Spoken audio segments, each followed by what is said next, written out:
Eu acho que você vai concordar comigo se eu lhe disser que nada é mais valioso do que nossa liberdade. É ou não é? Mas e se eu lhe contar que às vezes você pode estar preso numa prisão sem grades, numa prisão invisível que você nem percebe? Quer saber mais a esse respeito? É sobre isso o Nós da Questão Responde de hoje. Vamos junto!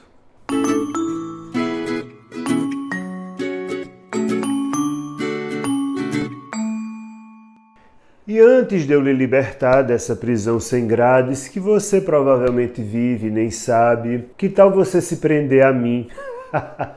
Eu quero lhe libertar de uma prisão, lhe chamando para se prender a mim.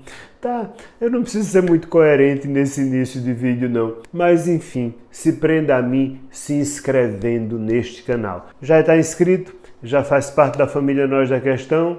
Pois vamos lá, se inscreva, deixa o joinha para mim já no começo. No final, se você não gostar, você bota o não gostei. Tudo bem, mas no começo bota o gostei, tá bom? E ativa o sininho para receber notificações. Mas para a gente aprender um pouco sobre essa tal dessa prisão sem grades, dessa prisão invisível, vamos escutar o e-mail que um rapaz me mandou. Ele diz o seguinte: Oi Marcos, faz 3 meses que estou sozinho desde quando minha namorada me deixou. Nosso relacionamento durou 8 meses. Na época eu não aceitava muito bem as razões pelas quais ela decidiu desistir do nosso relacionamento. Só que hoje eu consigo entender quais eram as necessidades dela, o quanto eu não me abria com ela sobre coisas que eu deveria ter falado, o quanto eu deveria ter mais paciência para ouvi-la e o quanto eu deveria ter tentado uma aproximação maior com a família e os amigos dela. Ignorei seus medos e suas inseguranças e ela me deixou. Hoje, ao vê-la nas redes sociais, feliz e seguindo a vida em frente, sinto um arrependimento enorme e fico me matando pensando nestas e em milhões de coisas que eu realmente poderia ter feito para salvar a relação. Como eu lido com este arrependimento, já que eu a procurei recentemente e ela disse que não quer mais voltar? Sabe por que esse e-mail é interessante? Porque ele fala de quem me escreveu, fala de você, fala de mim, fala de todos nós. Como assim? Não tenho nada a ver com isso. Não fiz nada de errado na minha relação. Para, bebê! Para, que não é disso que o e-mail está falando. O e-mail está falando do e se?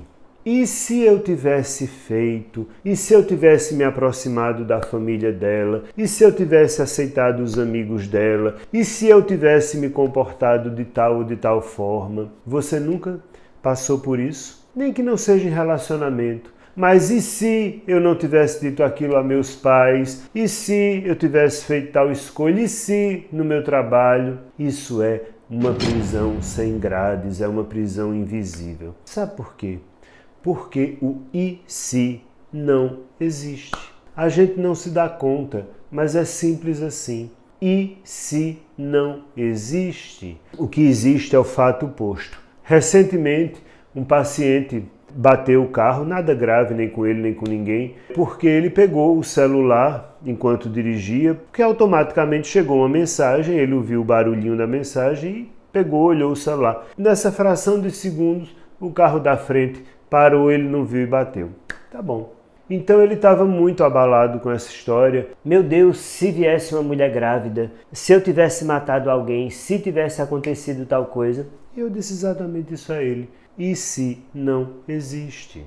O que existe é o fato oposto. Porque se eu me perder no e se, qualquer possibilidade é possível. Só que a única possibilidade real é a que você está vivendo, é a que aconteceu. Então compreenda que no caso da sua relação, como em todos os casos da vida da gente que a gente fica nessa bobagem do e se, sabe o que é que a gente poderia ter feito de diferente? Nada. Porque eu posso fazer diferente agora porque aprendi com o erro. Antes de aprender, eu nada poderia ter feito de diferente. Olhar para o seu passado e imaginar que você poderia ter feito diferente nesta relação é apenas um sinal de que você aprendeu, de que você amadureceu. E você agora está mais pronto, mais preparado para uma relação com uma nova pessoa, já que essa não lhe quer mais e você vai ter que fazer o luto, mas um luto sem culpa. Porque a culpa, eu repito, vem do fato de você imaginar que poderia ter feito diferente. Você hoje poderia fazer diferente. O você de ontem não poderia fazer diferente. O você de ontem precisou passar por essa experiência para então aprender e não fazer mais, como o meu paciente não vai mais pegar o celular enquanto estiver dirigindo.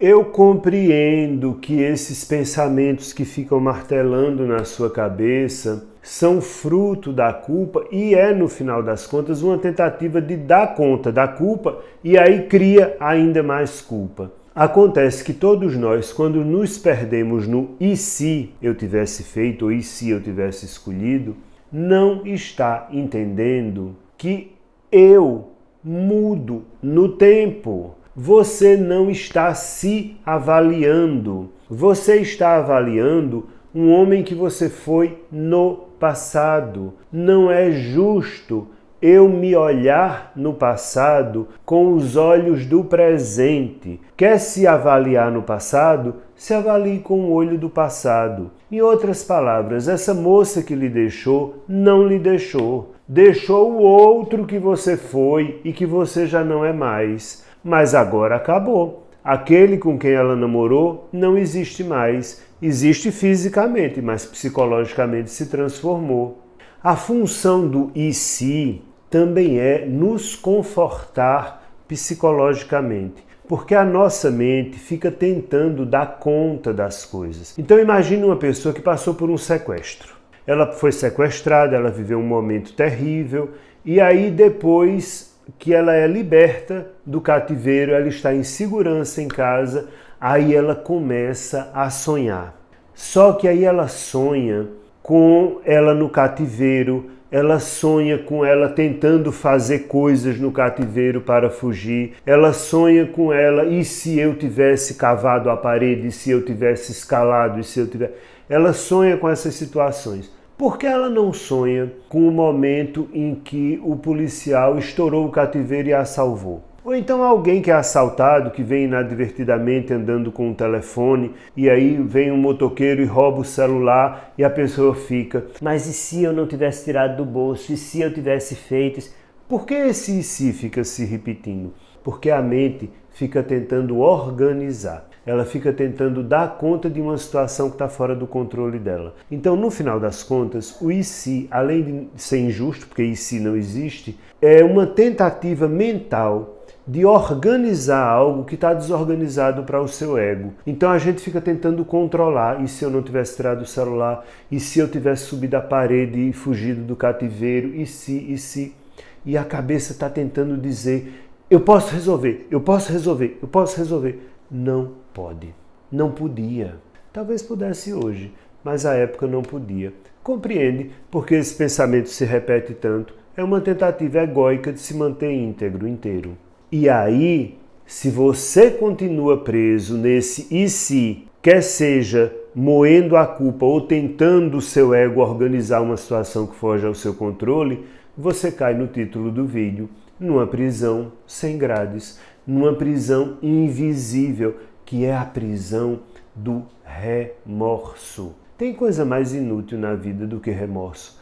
Aliás, é útil para me ensinar alguma coisa. Eu aprendo com o que eu vivi, mas ficar moendo remorso, inútil. Sabe por quê? Porque nós somos humanos. Todos nós precisamos aprender alguma coisa sobre nos relacionarmos uns com os outros. Remorso é uma bobagem. Eu posso lamentar ter demorado a aprender, mas não se aprisione na invisibilidade do remorso, porque esta prisão não tem grades e o carcereiro é você.